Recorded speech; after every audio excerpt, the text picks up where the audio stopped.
በስመ አብ ወወልድ ወመንፈስ ቅዱስ አሐዱ አምላክ አሜን። በክርስቶስ ክርስቲያን፣ በወልድ ውሉድ፣ በመንፈስ ቅዱስ መንፈሳውያን የተባላችሁ የእግዚአብሔር ቤተሰቦች፣ የቅድስት ድንግል ማርያም የአስራት ያደራ የጥበቃ ልጆች፣ በወደደን ባፈቀረን በክርስቶስ ፍጹም ሰላምታ ሰላም እላችኋለሁ። የአምላካችን የእግዚአብሔር ስሙ የተመሰገነ ይሆንልን። የእናቱ የእናታችን የቅድስት ድንግል ማርያም ለስሙ አጠራር ክብሩና ምስጋና ይግባት። የቅዱሳን መላእክት፣ ጻድቃን፣ ሰማዕታት እንደየተሰጣቸው ጸጋና ክብር ስማቸው የተመሰገነና የከበረ ይሆንልን። አሜን። በሀገር ውስጥም በሀገር ውጭም ያላችሁ የማኅደር ሚዲያ ተከታታዮች የእግዚአብሔር ሰላምና ክብር ከሁላችሁ ጋር ይሁን። እነሆ በዚህ ቻናል ሁልጊዜ በየዕለቱ መርሃ ግብር ስለምንለቅ ገድል፣ ጸሎት፣ ድርሳንና ስንክሳር የምናቀርብበት ሲሆን ይህንን ገድል፣ ጸሎት፣ ድርሳን በእምነት ብትሰሙ ከዲያብሎስ እስራት የምትፈቱበት ከተለያዩ ርኩሳት መናፍስት የምትጠበቁበት ስለሆነ እስከ መጨረሻው ታደምጡ ዘንድ በቅዱሳን ስም እንጠይቃችኋለን። ለአገልግሎቱም ለመደገፍ ሁልጊዜ ላይክ፣ ሰብስክራይብ እንዲሁም ሐሳብ አስተያየታችሁን በኮሜንት በማስፈር መንፈሳዊ ኃላፊነታችሁን እንድትወጡ እንጠይቃለን። እንኳን ለጻድቁ አባታችን አቡነ እስትንፋሰ ክርስቶስ ወርሃዊ የመታሰቢያ በዓላቸው በሰላም አደረሳቸው። እንዲሁም በዚች ዕለት ታስበው ለሚውሉ ቅዱሳን ዓመታዊና ወርሃዊ የመታሰቢያ በዓላቸው በሰላም አደረሳቸው። ከዚህ በመቀጠል የጻድቁ አባታችን የአቡነ እስትንፋሰ ክርስቶስ ገድላቸውን እናሰማለን። አባታችን አገልጋዩ የሆነ ጻድቁ ልብሰ ክርስቶስንም ጠርቶ ከእርሱ በኋላ የሚሆነውን በመጨረሻ ዘመን የገድሉ መጽሐፍ እንደሚጻፍ ይህም ገድል ለልጅ ልጅ ዘመን ለዘላለም መታሰቢያ እንደሚሆን ነገረው። አገልጋዩ አቡነ ልብሰ ክርስቶስም በሰማ ጊዜ ስለዚህ ቃል ኪዳን ደስ ብሎ ታደነቀ። አባታችንም ሄደህ ወንድሞችን ጥራ አለው። ሄዶም ሰብስቧቸው መጣ። እነሱም መጥተው እርስ በርሳቸው ሰላምታ ተሰጣተው ተቀመጡ።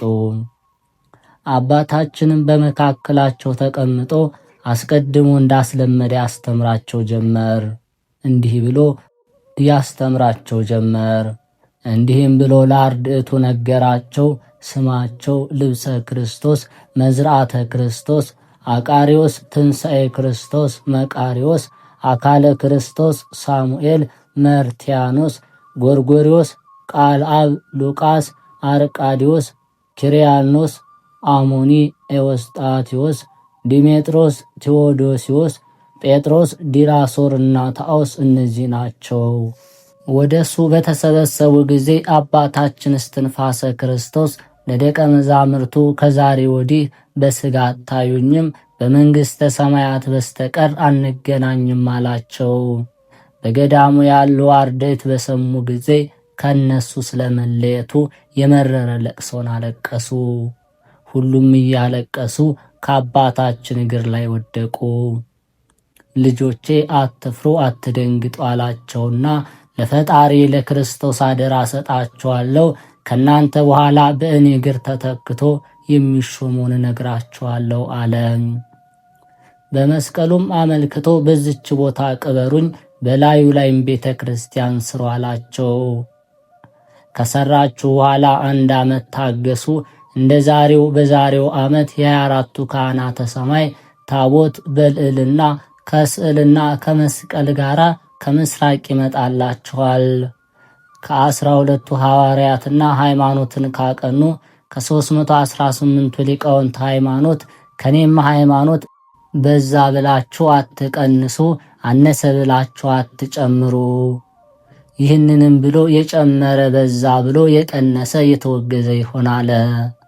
የመናፍቃንን ሃይማኖት አትቀበሉ፣ ከነሱም ጋር አትገናኙ፣ አትብሉም፣ አትጠጡም፣ ወደ እነርሱም አትሄዱ፣ ከእነርሱ ጋር አትሆኑ፣ አትቀመጡ፣ ያስተማርኳችሁን ሃይማኖት ጠብቁ፣ በእርሱ አትነዋወጡ።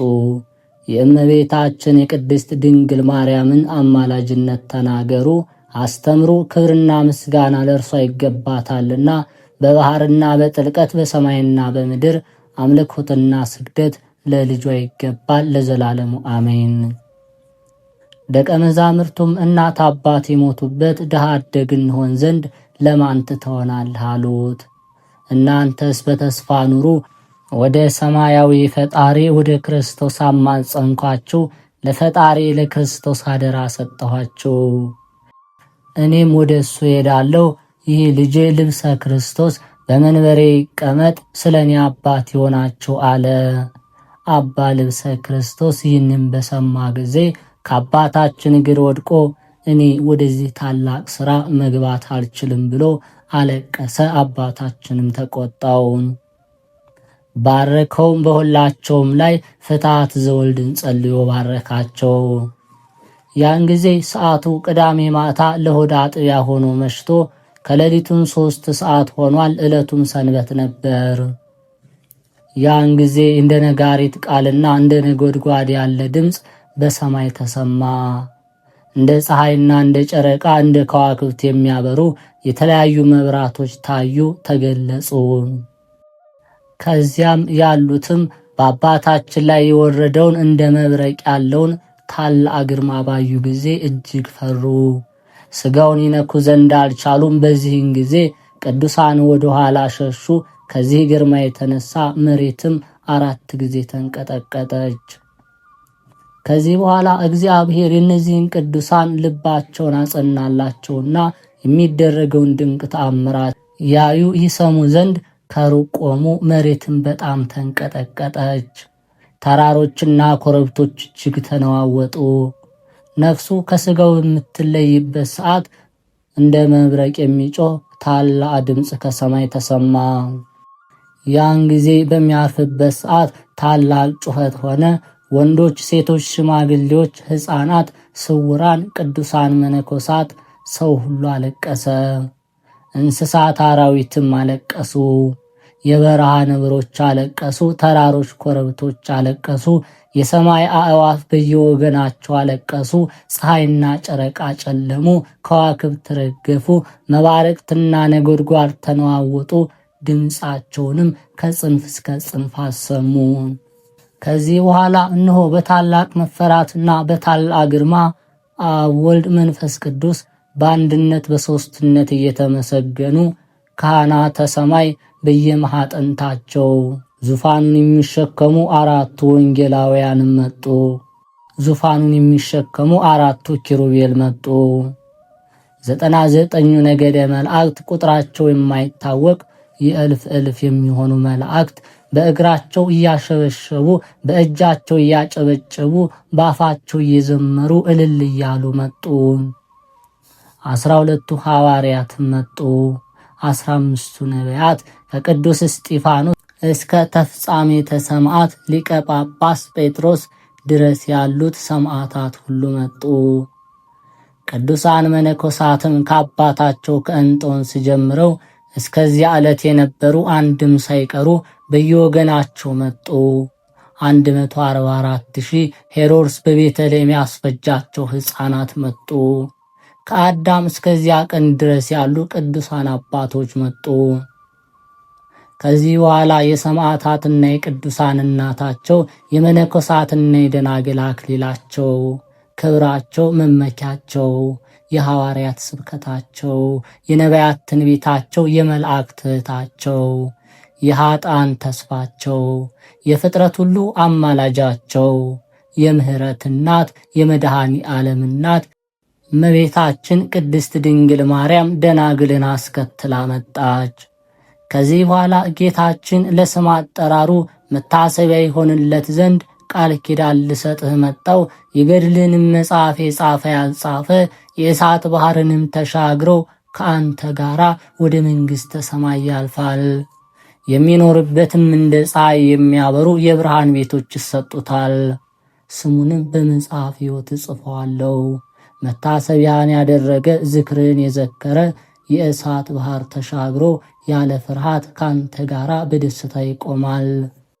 ለተራበው የሚያበላ እኔ ከዚህ ዓለም በሞት ተለይቶ በሄደበት ጊዜ የሕይወት ምግብን መግበዋለሁ። በተድላ በደስታም አኖርሃለሁ። በዚህ ዓለም በሥጋው አይራብም አይጠማም፣ በወዲያኛውም ዓለም የነፍስ ሲቃይ አያገኘውም። ለተጠማው ቀዝቃዛ ውሃ ባንተ ስም ያጠጣ ቢኖር እኔም በመንግሥተ ሰማያት የሕይወትን ጽዋ አጠጣዋለሁ። ለቤተ ክርስቲያን ዕጣን የሰጠ በመታሰቢያ ቀንም ሥጋ ወደሙን በቤተ ክርስቲያን የተቀበለ በሰማያዊት ኢየሩሳሌም እንደተቀበለ አደርግልሃለሁ። ለቤተ ክርስቲያንህ ለመብራት የሚሆን ዘይትን፣ ለመገበሪያ የሚሆን ስንዴን፣ ወይንን የሰጠ ቢኖር ክፍሉ ወይም ዕድል ፈንታው ጽዋ ተርታው ከሦስቱ አባቶች ከአብርሃም ከይስሐቅ ከያዕቆብ ጋር ይሆናል። ከእነሱም ጋር በክብር ይጎናጸፋል። ይህንንም ያደረገ ቢኖር እንደ ፀሐይ የሚያበሩ 12 መብራቶች ተሰጥተውት 12ቱ መብራቶች ከፊት ከኋላ ከቀኝ ከግራ እያበሩለት የጨለማን ባህር ይሻገራል አለው። ከዚህ በኋላ አባታችን አቡነ እስትንፋሰ ክርስቶስ ጌታችንን ጌታዬ ፈጣሪ እለምንሃለሁ፣ እሺ በለኝ፣ ብዙ ኃጢአት የሠራ በእኔ ያመነ ሰው ቢኖር እሱን ማርልኝ አለው። ጌታችን መድኃኒታችንም እንኳን ክርስቲያን ቀርቶ አረመኔም ቢሆን መታሰቢያን የሚያደርገውን ምሬልሃለሁ አለው። በዕረፍት ቀን ሚያዝያ 9 የ12ቱም የወሩን በዓል ያከበሩ ዝክርንም የዘከሩ ቢኖሩ ክብራቸው እንደ ወዳጄ ቅዱስ ሚካኤል ክብር ይሆናል። ማኅበርህን የሚጠጡ ሰዎች ቢኖሩ እንደ ሙሴ ሆኜ ማኅበራቸውን እኔ ራሴ ባርክላቸዋለሁ። ዓይን ያላየውን ጆሮ ያልሰማውን በሰው ልብ ያልታሰበውን በመንግሥተ ሰማይ በክብር ላይ ክብር አጎናጽፋቸዋለሁ። አባታችንም መልሶ ይህንንም ክብር ስጠኝ፣ ዝክሬን መታሰቢያን ያደረጉ ሰዎችን እስከ ስንት ትውልድ ድረስ ትምርልኛለህ አለው። ጌታችንም መልሶ እስከ 17 ትውልድ ምሬልሃለሁ አለው። ዳግመኛም ቅዱስ አቡነ እስትንፋሰ ክርስቶስም ሕዝበ ክርስቲያን በሙሉ ኩነኔያቸውን ወይም የሚፈረድባቸው 10ሩ ቃላተ ኦሪት 6ቱ ቃላተ ወንጌልን ስለማይፈጽሙ ነው፣ በዚህ ይፈረድባቸዋል ብለኸኛል። መታሰቢያን እያደረጉ ዝክሬን እየዘከሩ ስሜን እየጠሩ እነዚህን ትእዛዛት ያልፈጸሙ ሰዎች ቢኖሩ ወደ ዘላለም እሳት ወይም ሲቃይ ሂዱ አትበላቸው፣ እነሱን ማርልኝ አለው። ጌታችንም መታሰቢያን ያደረጉ ዝክርን የዘከሩ የገድልህን መጽሐፍ ያጻፉ የጻፉ ቤተ ክርስቲያንህን የሰሩ ያሰሩ የሰሩትን ኃጢአት ይቅር እላቸዋለሁ። በአንተ ስም በተሰየመው ታቦት ቅዳሴን የቀደሰ የሰራውን ኃጢአት ይቅር እለዋለሁ። ካንተም ጋር ተድላ ደስታ ወዳለበት ገነት አስገብቼ ካንተ ጋር አኖረዋለሁ አለው። አባታችንም የኢትዮጵያን ሰዎች ስለ እኔ ብለህ ማርልኝ፣ አንዱንም አትለይብኝ፣ ሁሉን ማርልኝ፣ ይልቁንም የመታሰቢያዬን ቦታ ዳውንትንና ታቦት ያለበትን አካባቢ አትለይብኝ፣ ማርልኝ አለው። ጌታችንም ይህችን ሀገር ዳውንትን ወይም ቤተ ክርስቲያን ያለበት ቦታ ለአንተ መታሰቢያ ትሆን ዘንድ ሰጠውክ። እነሱም ዝክርህን ይዘክሩ መታሰቢያን ያድርጉ፣ በዘላለም ደስታ በመንግሥተ ሰማያት ካንተ ጋር ይኖራሉ። ይህንንም አለው። አባታችንም መልሶ ፈጣሪ አስቀድመ እስከ 17 ትውልድ ምሬልሃለሁ ብለኸኛል። ልጅ የሌለው መካን ቢኖር ልጅ ስጠው አለው። ከዚህ በኋላ ጌታችን ይሁንልህ አለው። ዳግመኛም ጌታችን መድኃኒታችን ኢየሱስ ክርስቶስ ዝክርህን የሚዘክር በዓልህን የሚያከብር ሰው ቢኖር እናት አባቱ ሞተው ወደ ሲኦል ከወረዱ በኋላ መውጫ ከሌለው ከሲቃይ ቦታ ከሲኦል ለአንተ ብዬ ከሳት አወጣቸዋለሁ። ዝክርህን የዘከረ ስምህን የጠራ በዓልህን ያከበረ የገድልህን መጽሐፍ የጻፈ ያጻፈ መነኩሴ በዓለም ኃጢአት ሐመረ ሥጋው ቢሰበርበት ክንፈ ድንግልናውን መልስለታለሁ። እንደ ንጹሕ ድንግልም አደርገዋለሁ፣ እንደ መልአክም ንጹሕ ይሆናል። በአንተ ስም ማኅበርን የሚጠጡ ወይም የ12ቱን የወርህን በዓል የሚያከብሩ ባለጸጋም ቢሆን ድሃ ወደ ዘላለም እሳት አይገቡም። ገድልህን የጻፈውን ያጻፈውን ስሙን በአምደ ወርቅ እጽፍልሃለሁ። በተድላ በደስታ በመንግሥተ ሰማያት አኖርልሃለሁ። የእሳት እታሪ አይነካውም። ሞት የተባለ ዲያብሎስ ካጠገቡ አይደርስም። የጨለማ አጋንንትም ወደሱ አይቀርቡም። የብርሃን መላእክትም በደስታ በተድላ ይቀበሉታል። ነፍሱም ካንተ ጋርና ከቅዱሳን ጋር በገነት ትኖራለች። ወዳጄ እስትንፋሰ ክርስቶስ ሆይ ገድልን የጻፈውን ያጻፈውን ያነበበውን የተረጎመውን ጽፎም በቤቱ ያስቀመጠውን ሰው የተለያዩ በሽታ የሚያመጡ ሰውን የሚፈትኑ ርኩሳን አጋንንት አይቀርቡትም። ተላላፊ በሽታ ወይም ተስቦ፣ ተቅማጥ፣ ረሃብ፣ ቸነፈር፣ የውሃ መታጣት፣ የልብስ መራቆት፣ መቸገር አይደርሱበትም። ሌጊዮን የተባለ ክፉ ጋኔንም ፈጽሞ ወደሱ አይቀርብም። ሩፋኤልና ፋኑኤል እስከ ዘለዓለሙ ይጠብቁታል። ከዚህ ዓለም በሞት በሚለይበት ጊዜ የሰማይ መላእክት በተድላ በደስታ ወደ ሰማይ ያሳርጉታል።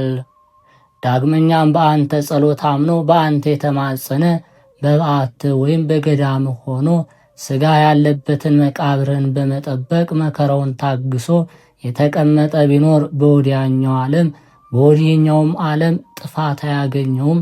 በስብከትህና የመላእክትን አስኬማ በሚሆን በምንኩስና ልብስ ካንተ የተወለደ ሁሉ በዚህ ዓለም ስህተት በወዲያኛው ዓለም ጥፋት አያገኘውም።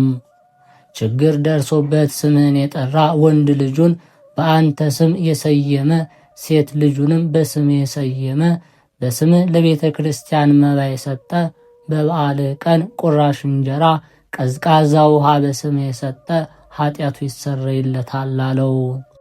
ዳግመኛም ጌታችን አባታችንን ወዳጅህ እንሆ እንደ ወዳጅህ እንደ አባ ኪሮስ ጸሎትህ በእኔ ዘንድ እጅግ ተሰምቷል። ስለዚህ አስደስትህ ዘንድ ወደ አንተ መጣው። ከዚህ ዓለም ወደማያልፈው ዓለም ለወስድ ከጉስቁልና ወደ ክብር ከችግር ወደ ባለጸግነት ለወስድ መጣው። ይህንንም ኃላፊ ዓለም ስለናከው እኔ በሰማያት አነግሣለሁ፣ መንግሥትንም እሰጥሃለሁ። ዓይን ያላየውን ጆሮ ያልሰማውን በሰው ልቦና ያልታሰበውን ከወርቅ ይልቅ የከበረ እንደ ዕንቁ የሚያንጸባርቀውን ልብስ አጎናጽፍሃለሁ። በቤተ ክርስቲያንህ ታቦትህ ካለበት ቦታ ጸሎትን አምላክ እስትንፋሰ ክርስቶስ ኃጢአቴን ይቅር በለኝ ሐሳቤን ፈጽምልኝ ብሎ የጸለየውን ፈጥኜ ጸሎቱን እሰማዋለሁ። ቤተ ክርስቲያንህን የሠራ ሰፋፊ የሆኑ ውስጣቸው እንደ ፀሐይ የሚያበራ 10 አዳራሾችን እሰጠዋለሁ። በውስጡም እናት አባቱን፣ ዘመዶቹን፣ ወዳጆቹን ያስገባበታል። ይህንን የገድልህን መጽሐፍ በቤቱ ያስቀመጠ የተለያዩ በሽታዎች፣ ችግር፣ ረሃብ፣ የሰው ሞት፣ የእንስሳት ሞት እነዚህ ሁሉ አይገቡም። ከቤቱም የእህል በረከት አይታጣም። ይህንን መጽሐፍ ያለ ጥርጥር ያለ መሰልቸት በሃይማኖት በፍጹም ልቦና ይደረግልኛል ብሎ ያነበበ የሰማ ከተለያዩ ችግርና መከራ ፈጥኖ ይድናል። ንጉሥም ሆነ መኳንንት መታሰቢያን ቢያደርጉ ዝክርህን ቢዘክሩ ሥጋ ያረፈበትን መቃብርህንም ቢያከብሩ ቤተ ክርስቲያንህን ቢያሰሩ በዚህ ሰማያት ከፍ ያለውን በዚህ ዓለም ዘመናቸውን ሰፊ ዕድሜያቸውን ረጅም በመንግሥተ ሰማያት ከፍ ያለ ተድላ ደስታ አጎናጽፋቸዋለሁ።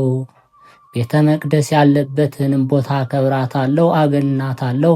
ፈጽማ የቅዱሳን ቦታቸውና መቃብራቸው ትሆናለች። የሕያው የእግዚአብሔር ልጅ በሥጋ የእመቤታችን የድንግል ማርያም ልጅ ሆንክ ጌታዬ ፈጣሬ መድኃኒቴ ኢየሱስ ክርስቶስ ሆይ በአንተ ዘንድ ባለሟልነትን ካገኘው የፈለግኩትን አንተን እንድለምን ፍቀድልኝ አለው።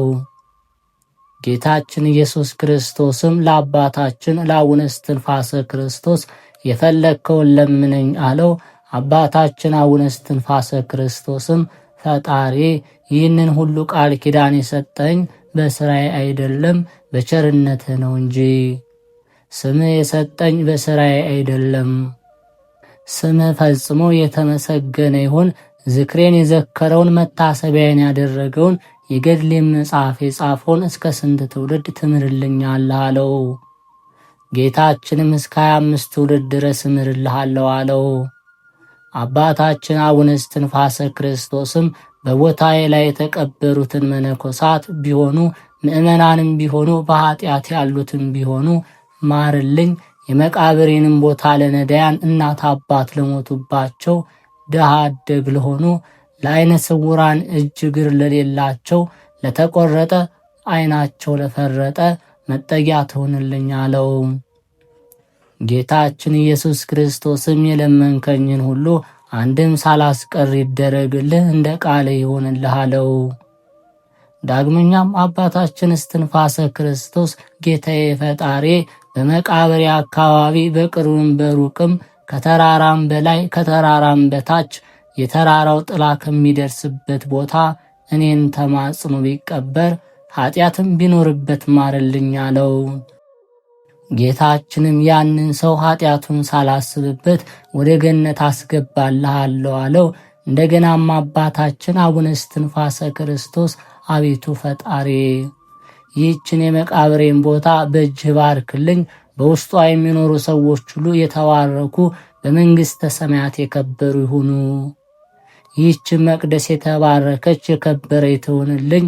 በውስጧ የሚኖሩ ቅዱሳንና መነኮሳት እንደ ሰማይ ከዋክብት እንደ ምድር አሸዋ ቁጥራቸው የማይታወቅ የብዙ ብዙ እንደሆኑ መላእክት አባት እንደ መነኮሳት አባት እንደ አባ አንጦኒዎስ ልጆች የተመረጡ እውነተኞች ጻድቃን ይሆኑ፣ ፈጽሞ ሕማም ያገኛቸው አለው።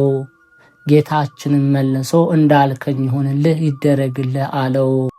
ዳግመኛም ይህችን ቦታህን በመሃል እጅ ያዛት አለው።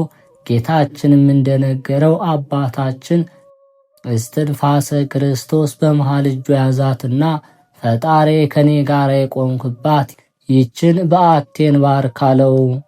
ጌታችንም እኔ በእግሬ ስለቆምኩባት አንተም በእግር ስለቆምክባት የተባረከች የከበረች ትሁን።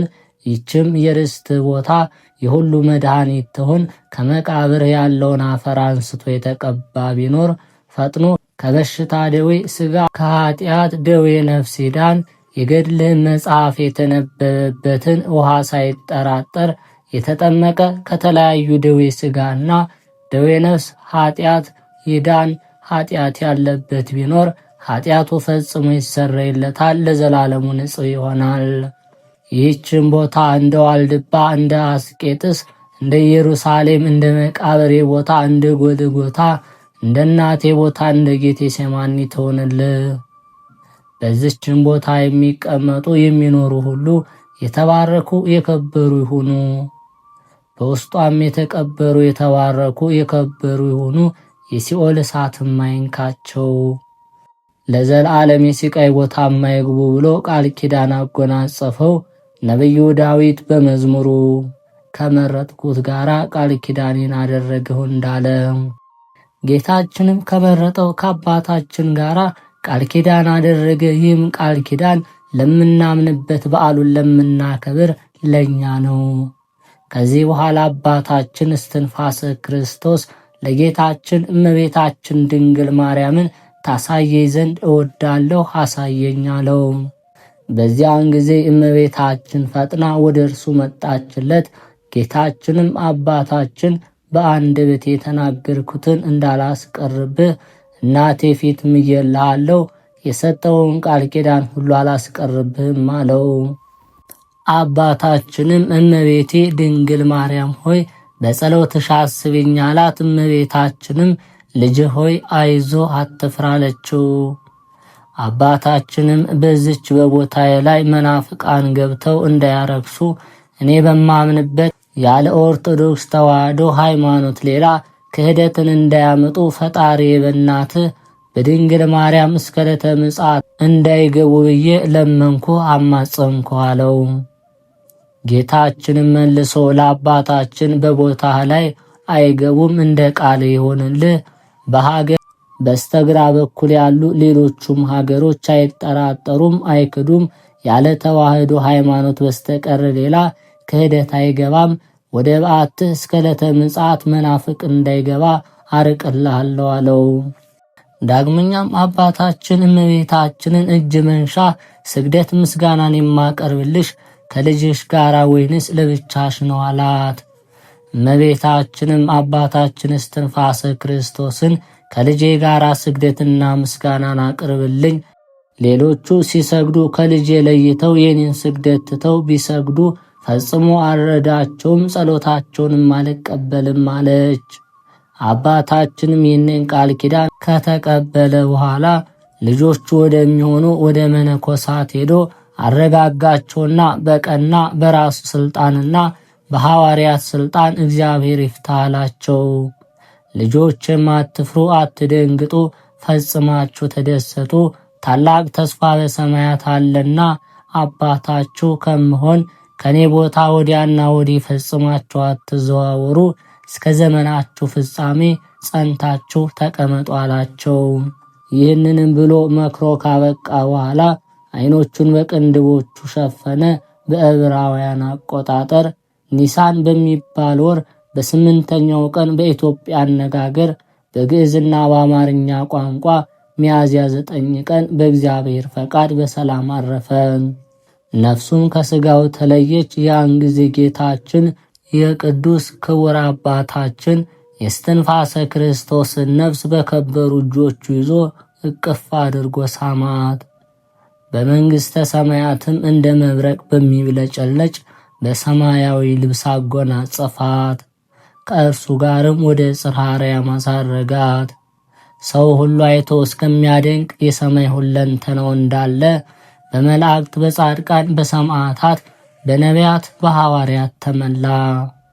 እነሱም እየዘመሩ እያሸበሸቡ በፊቱ ያመሰግኑ ነበር። ዳዊትም የጻድቅ ሞቱ በእግዚአብሔር ዘንድ የከበረ ነው እያሉ ሁሉም በየነገዳቸው በየወገናቸው እያሸበሸቡ እየዘመሩ ከቸር አባቱ ከአብ ከባሕሪ ሕይወቱ ከመንፈስ ቅዱስ ጋር ጌታችንን እያመሰገኑ ወደ ደብረ ጽዮን ደረሱ። ጌታችንም እንደ ፀሐይ የሚያበሩ የብርሃናትን ልብስ አለበሰው። ከዚህ ዓለም የተለየ ባህሪ ከሚባል በዕንቁ የተለበጠ የወርቅ መስቀል ያለበትን አክሊል አቀዳጀው። በዕፀ ሕይወት አበባ መልክ የተሰሩ 8 አክሊላትም ዙሪያውን ከበው ይታዩ ነበር። በዘመኑ ቁጥር ልክና በተጋደለው በዓመታቱ መጠን ከ9 ቅዱሳንና ቁጥራቸው የብዙ የሚሆኑ ከጻድቃን ጋር ስሙ በአንድነት ተጻፈ፣ ለልጅ ልጅ ዘመን መታሰቢያ ይሆን ዘንድ።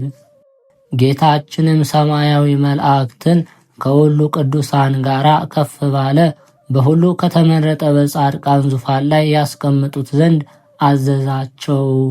በሰማያዊት ኢየሩሳሌም የረፍቱ በዓል ያከብሩለት ዘንድ መላእክትንና ቅዱሳንን አዘዘ። ከዚህ በኋላ ቅዱስ ሥጋው ካለበት ቅዱሳን ስውራን መነኮሳት ገዳማውያን ከእርሱ ይባረኩ ዘንድ ተሰብስበው መጡ።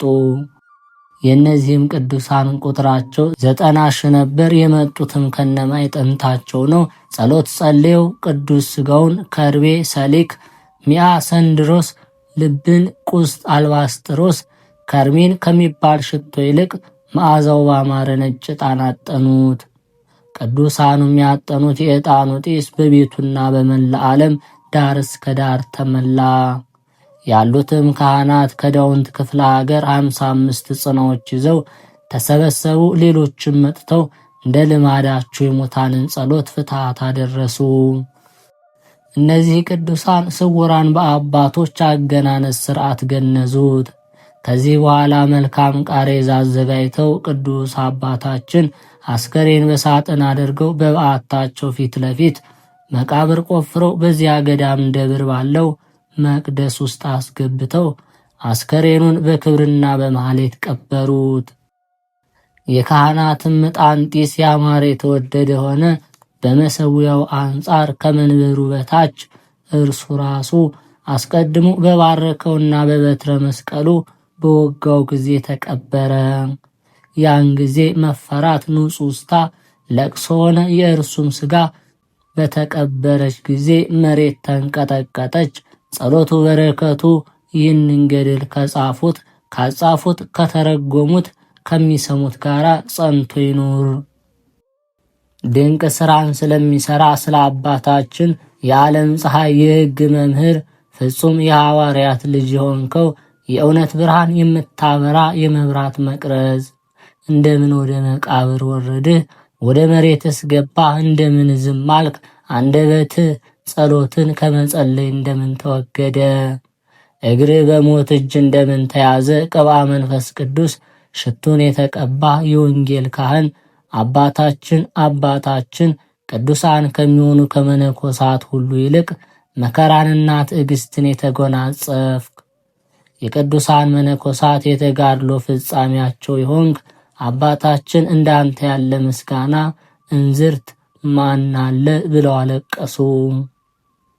በማግስቱም በጠዋት የማኅበሩ አባቶች መነኮሳትና በዙሪያው በገዳሙ ያሉ ሕዝብ መኳንንትና መሳፍንት ሁሉ ያለቅሱ ዘንድ ወደ መቃብሩ መጥተው ለአባታችን ሞገሳችን መመኪያችን እኛን ትተህ ሄድክ? አባታችን የሞት ነገር እውነት ነውን?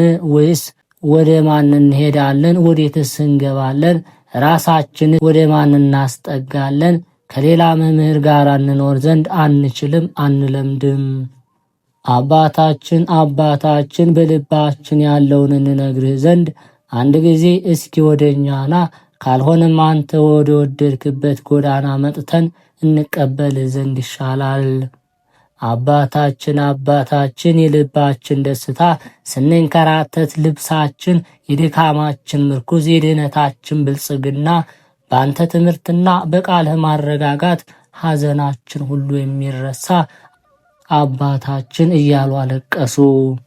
ድንቅ ተአምራትን የሚያደርግ የአባታችን የለቅሶ ወራት ተፈጸመ። ጸሎቱ በረከቱ የረዳትነቱ ሀብት ከሁላችን ከጥምቀት ልጆች ጋር ይሁን፣ አሜን። ከዚህ በኋላ ደቀ መዛሙርቱ 40 መዓልትና 40 ሌሊት እየጾሙ እየጸለዩ እየቀደሱ በደብሩ ላይ ሰነበቱ። በኋላ ከእግዚአብሔር ዘንድ የተሰጠው ቃል ኪዳንና መታሰቢያውን ያደርጉ ዘንድ አሰቡ። ይህንንም ቃል ኪዳኑን በሰሙና ባዩ ጊዜ ፈጽሞ ተደስተው ልዑል እግዚአብሔርን አመሰገኑ። ሐዘናቸውም ወደ ደስታ ተመለሰ።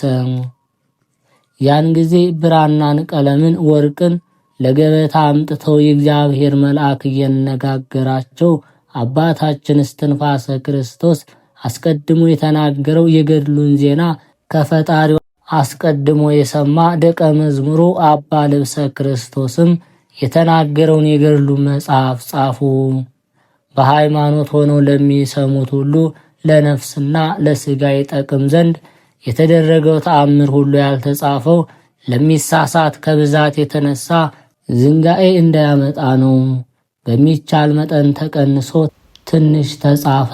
ይህም ገድል በገዳማት ባሉ ቅዱሳን እጅ 100 ዓመት ቆየ። ከዚህ በኋላ ጊዜው ሲደርስ በቅዱሳን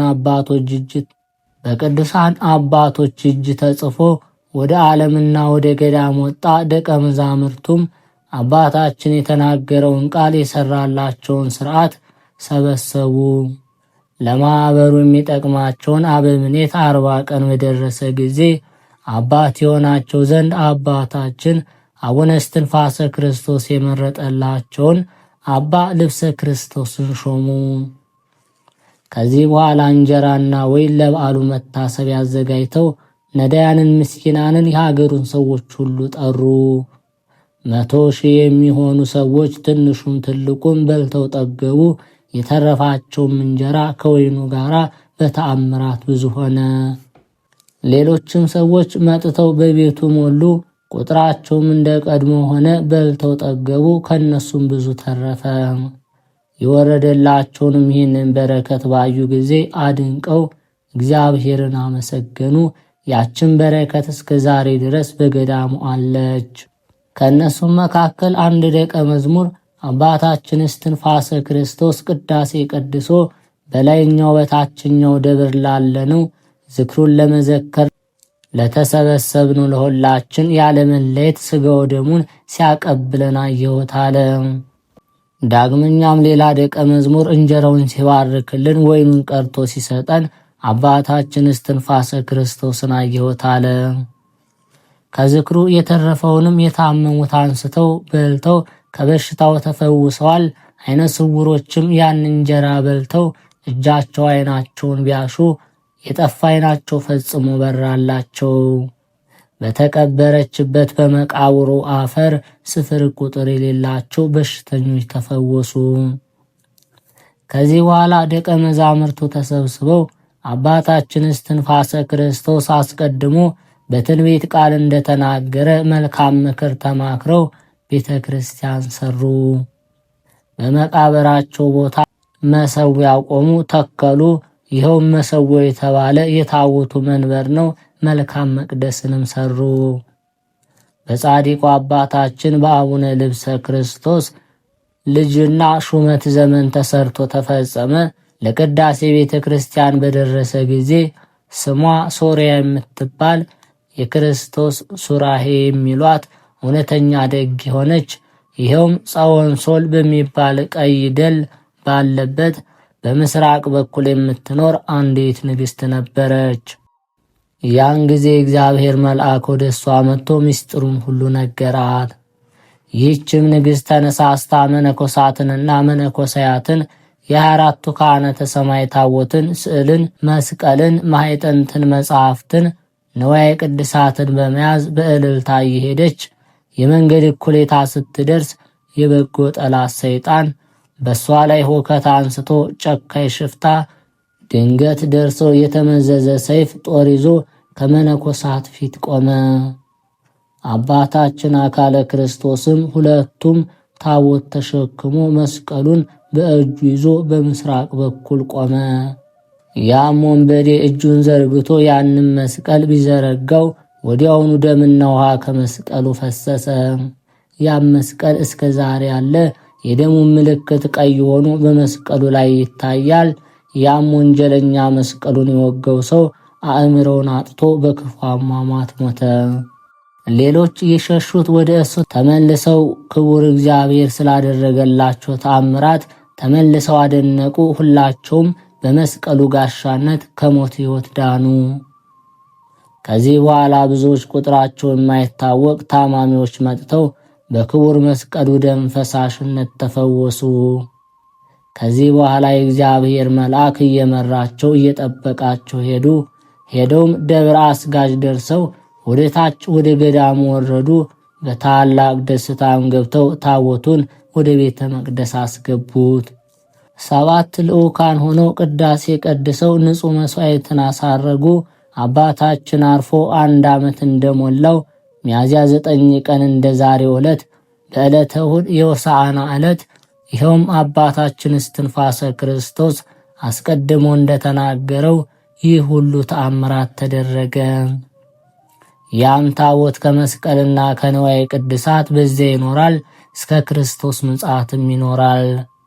ያችም ሶርያ የተባለች ንግሥት ጻድቁ አባ አካለ ክርስቶስና ሌሎችም ሰዎች ጭምር በዚያ ዕለት የሕግ መምህር በሆነ በአባ ልብሰ ክርስቶስ እጅ ሥጋውን ደሙን ተቀበሉ።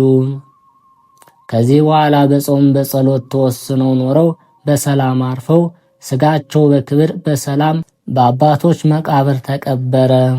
ወደማይጠፋው ወደማያረጀው ወደ ሰማያዊ መንግሥት ነፍሳቸው ገብታ ከአባታቸው ከእስትንፋሰ ክርስቶስ ጋር በተድላ በደስታ በገነት ትኖራለች።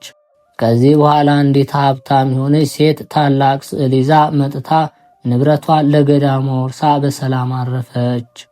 ከዚህ በኋላ በገዳሙ ያደገ የወንጌል እሸት የሆነ አባታችን ልብሰ ክርስቶስ አቤቱ አበሳችን ይቅር በለን፣ ነፍሳችንና ሥጋችን በሰላም ጠብቅልን፣ የነቢያትንና የሐዋርያት የጻድቃንና የሰማዕታት የቅዱሳን መነኮስ የደናግል የአባታችን የአቡነ እስትንፋሰ ክርስቶስ በረከት የወላዲተ አምላክ ቃል ኪዳን የቸሩ መድኃኔዓለም ቸርነት ይጠብቀን፣ ከመከራ ሥጋ ከመከራ ነፍስ ይሰውረን አለ።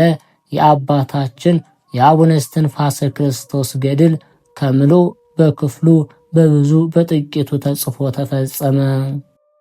የተከበራችሁ የልዑል እግዚአብሔር ቤተሰቦች፣ ከዚህ በመቀጠል የጻድቁ አባታችን እስትንፋሰ ክርስቶስ ተአምሩን እናሰማለን።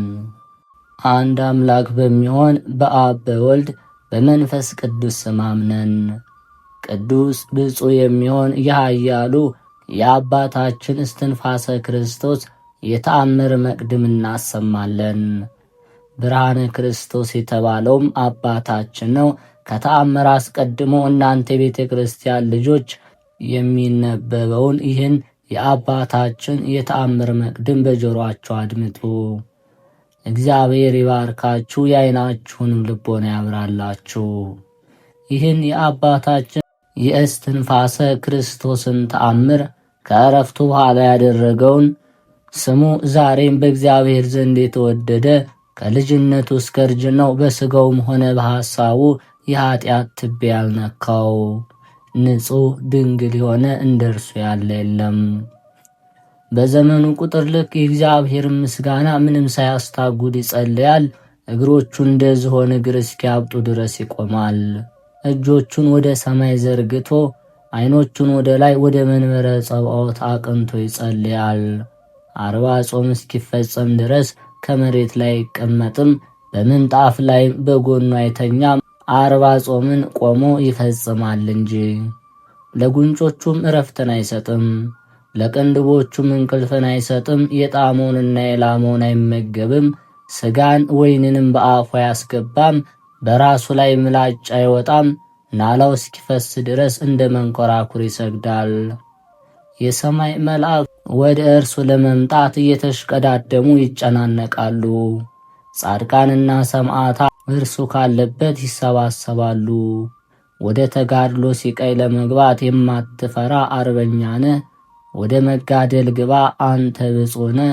ተጋድሎ ለአንተ መልካም ነው። አባ እስከ መጨረሻ እስከ ረፍት ድረስ ወደ ኋላ አትመለስ ይሉታል። ተጋድሎም በእግዚአብሔር ዘንድ ተወዳጅነትን አግኝቷልና ይህ ቅዱስ ጻድቅ ከእግዚአብሔር በታች ከመቤታችን በታች ክብር ያለው አባታችን እስትንፋሰ ክርስቶስን ዘወትር እንዲህ ብለው ይመክሩታል። እናንተ በአባታችን ቃል ኪዳን ያመናችሁ ምእመናን ሆይ እግዚአብሔር አብ ከባሕሪ ልጁ ከወልድና ከባሕሪ ሕይወቱ ከመንፈስ ቅዱስ ጋር በምሕረቱ ይጠብቃችሁ። ድውያነ ሥጋን በተአምራት ድውያነ ነፍስን በባሕርያት ይፈውስላችሁ። ሽማግሌዎቻችሁን ዕድሜ ይስጥላችሁ። ልጆቻችሁን ያሳድግላችሁ። ለወጣቶቻችሁ ማስተዋልን ያድልላችሁ። የጤና ሕይወት ዝናብ ያዝንብላችሁ። ዛሬም እንደዚሁ ለስውራን ቅዱሳን መነኮሳት በቆብና ባስኬማ አባት የሆነ ብርሃነ ክርስቶስ የተባለ አባታችን እስትንፋሰ ክርስቶስን አክብሩት። በጸሎቱና በቃል ኪዳኑ ትድኑ ዘንድ የእርሱን በዓል እንደ ጻድቃንና እንደ ሰማዕታት በዓልና እንደ እመቤታችን በዓል አክብሩ። የበዓሉም ቁጥር ይህ ነው። ሚያዝያ 8 ቀን የተጸነሰበት፣ ታኅሳስ 8 ቀን የተወለደበት ነው። ጥር 9 ቀን ሰማያዊ ምስጢርን ለማየት ወደ ሰማይ ያረገበት፣ የካቲት 8 ለኢትዮጵያ ሕዝብ ሁሉ ቃል ኪዳን የተቀበለበት፣ መጋቢት 9 ይህች ዓለም አትጠቅመኝም ብሎ የመነነበት፣ ሚያዝያ 9 ቀን ከጌታችን የማዳን ቃል ኪዳን ተቀብሎ ያረፈበት ነው። ይልቁንም ይህንን በዓል የተራበውን በማብላት የተጠማውን በማጠጣት አክብሩት። በነፍስና በሥጋ አባታችን አቡነ እስትንፋሰ ክርስቶስ ይጠብቃቸዋልና። ግንቦት 9 ቀን በኤልያስ ሰረገላ ወደ ሰማይ ተነጥቆ ወደ ኢየሩሳሌም ሰማያዊት በመላእክት እጅ ያረገበት ነው። ሰኔ 8 ቀን 100 ሙታንን ያስነሳበት ነው። ሐምሌ 8 በራሱ ተዘቅዝቆ ባህር ውስጥ መቆም የጀመረበት፣ በ9 ዓመቱ ጌታችን ኢትዮጵያን ምሬልሃለሁና ውጣ ሲለው ከባህር የወጣበት ነው። ነሐሴ 9 ቀን ከሰማይ የወረደውን የቁርባን ኅብስት ተቀብሎ ያቀበለበት ነው። መስከረም 19 ቀን ወደ ብሔረ ሕያዋን ከቅዱሳን ጋር የገባበት ነው። ጥቅምት 9 የቃል ኪዳን ጽላት ከፈጣሪው የተቀበለበት፣ ኅዳር 19 የዕውራንን ዓይን ያበራበት፣ ዳግመኛም ቃል ኪዳን የተቀበለው ኅዳር 24 ቀን ከካህናተ ሰማይ የሥላሴ ዙፋንንም ያጠነበት ነው።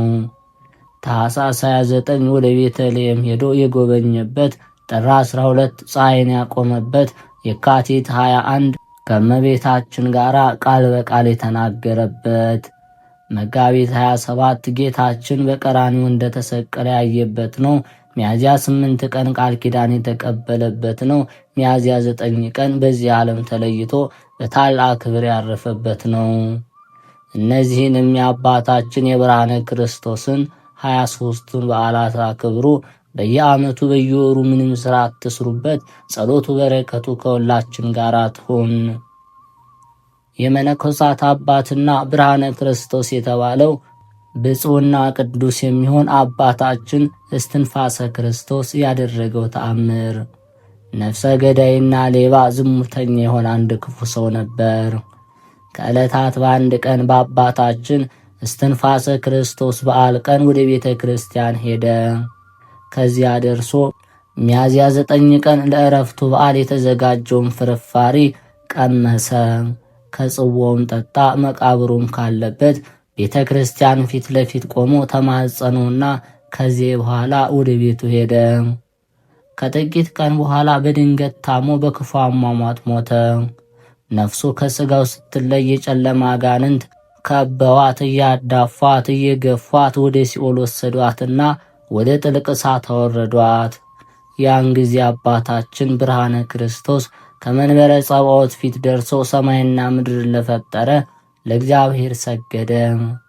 አቤቱ ፈጣሪ በአንተ ስምና በእናትህ በድንግል ማርያም ስም ተማጽኛለሁና ይችን ክፉ ነፍስ ማርልኝ። በጸሎቴ ተማጽናለችና ለመታሰቢያም የተደረገ ፍርፋሪን ቀምሳለች። ሥጋዬ በቦታዬ ተቀብሯልና ማርልኝ አለው። ጌታችንም ወዳጄ ውሻ ይማራልን? በእኔ ላይ እጅግ በደል አድርሷልና ለአንተ ያደረገልህ ምን ሥራ አለና በምን እምርልሃለሁ አለው። ብፁዕ አባታችንም ለእኔ ስትል በቸርነት ማርልኝ፣ የሰጠህ ቃል ኪዳን እንዳይታበል የመታሰቢያዬን ፍርፋሪ ቀምሳለችና ማርልኝ አለው። ያን ጊዜ ጌታችን ቅዱስ ሚካኤልን ያችን ነፍስ ያመጣት ዘንድ አዘዘው። እሱም ሄዶ አመጣለት። ጌታችንም አንቺ ነፍስ ለወዳጄ ለእስትንፋሰ ክርስቶስ ምን አደረግሽለት? ያደረግሽለትስ ምን ነገር አለ ብሎ ጠየቃት። ያችም ነፍስ በበዓሉ ቀን ወደ እሱ ቦታ ሄጄ ለመታሰቢያው የተደረገውን ፍርፋሪ ቀምሻለሁ። ከሱ ፍቅር የተነሳ መታሰቢያውን ለማድረግ አስቤ ነበር። ወደ ቤቴ በሄድኩ ጊዜ ድንገት ሙቼ ወደዚህ መጣሁ ብላ መለሰች። ጌታችንም ወዳጄ ምሬልሃለሁ፣ ወደ ዘላለም ደስታ ትግባ አለው። አባታችንም ሰግዶ ያችን ነፍስ ተቀብሎ ወደ ዘላለም ቤቱ አስገባት። ዳግመኛም ጻድቁ አባታችን እስትንፋሰ ክርስቶስ ይህንን ተአምር አደረገ። በስም ክርስቲያናዊ በሥራ አረማዊ የሆነ አንድ ካህን ባይ ሰው ነበር። ኃጢአቱ ግን ከሰው ሁሉ የበለጠ ነው። ነገር ግን የአባታችን መልክ ይጸልያል። ከዚህ በኋላ ከዕለታት በአንድ ቀን የአባታችን መልክ ሳይደግም ቀርቶ ታላቅ ክፉ ሕማም አገኘው። ቤተሰቦቹን ወንድሞቼ ወደ አባቴ እስትንፋሰ ክርስቶስ መቃብር ውሰዱኝ፣ ከዚያ በጻድቁ ብርሃነ ክርስቶስ ልመናና ጸሎት ፈጥኜ ድናለሁ አላቸው። እነሱም በዚያ ቦታ ብዙ ጻድቃን ሰማዕታት አሉ፣ አንተ ምን ትሰራለህ? በምንስ ትድናለህ? አሉት። ጋኔን ያስቀባጥረዋል ያሉም አሉ። መንፈቀ ሌሊትም በሆነ ጊዜ አባታችን እስትንፋሰ ክርስቶስ በሕልም ታያቸውና የዚህን ታማሚ ሰው ፈቃድ ለምን አትፈጽሙም? እኔንስ ለካ አትወዱኝምን? እንደዚህ ትንቁኛላችሁን? አታከብሩኝምን? ይህንን ካላደረጋችሁ የእግዚአብሔርን ቁጣ በእናንተ ላይ አመጣባችኋለሁ አላቸውና ወደ ታማሚው ሰው ተመልሶ ልጄ ሆይ ደስ ይበልህ፣ በእኔ ጸሎትና አማላጅነት ከበሽታ ትድናለህና፣ ነገር ግን ከዳን ዝክርህን እዘክራለሁ ብለህ ያሰብከውን አትተዋለው። ይህንንም ብሎት ከሱ ተሰወረ። ከዚህ በኋላ በማግስቱ ጠዋት ተነስቶ ከዘመዶቹ ጋር በሕልመ ሌሊት ያዩትን ተጨዋወቱ። እሱም ውሰዱኝ ብሎ ነገራቸው። እነሱም በአልጋ ተሸክመው ወስደው ቤተ ክርስቲያን ውስጥ አስገብተው አስቀመጡትና ከአባታችን መቃብር ላይ ያለውን አፈር አምጥተው ሰውነቱን ቀቡት። ወዲያውኑ ከበሽታው ድኖ ፈጥኖ ተነሳ። በማግስቱም ሕዝቡ አይተው እጅግም አድንቀው በአባታችን በእስትንፋሰ ክርስቶስ ጸሎት ለዚህ ሰው ተአምር ስላደረገለት ልዑል እግዚአብሔርን አመሰገኑ። ያም ሰው ለሰው ሁሉ ይህንን ተአምር ይናገር ጀመር። በየወሩም መታሰቢያውን ያደርግለት ጀመር።